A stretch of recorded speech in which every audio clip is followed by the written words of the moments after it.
अस्सलाम वालेकुम जी। आज की इस वीडियो में हम बात करेंगे कपास के खाद प्लान के ऊपर, और ख़ास तौर पर वो हमारे किसान भाई जिनको कि मैंने पहले प्लान दिया हुआ है फरवरी, मार्च और अप्रैल वाले।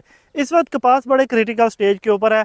तो ये जो हमारे 10 दिन हैं, आज 19 जून से लेकर 29 जून या यकम तक, इन 10 दिनों में क्या है कि मौसम बहुत ज़्यादा गर्म होगा एकदम से। और जितनी भी ऐसी कपास है जो कि इस वक्त बहुत ज़्यादा फ्रूटिंग पर है, तो वो उसके रुकने का बहुत ज़्यादा खतरा है।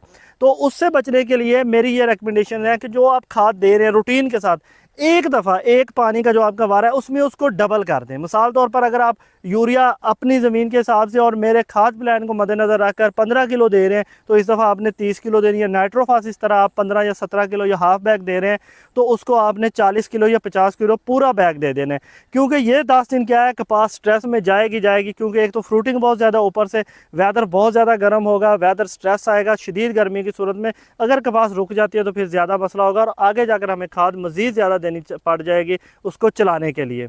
बाकी ईद के नज़दीक 29 जून से लेकर 2 जुलाई तक एक बारिशों का सिलसिला आ रहा है, मुल्क गिर आ रहा है। अगर उसमें एक अच्छी बारिश हो जाती है तो फिर आगे वाला जो अगला पानी का वारा होगा, इससे अगले जो 10 दिन होंगे, हो सकते हैं हमें खाद की बचत हो, हमें उस दफ़ा खाद ना लगानी पड़े, क्योंकि एक तो वेदर अच्छा हो जाएगा और दूसरा बारिश हो जाएगी।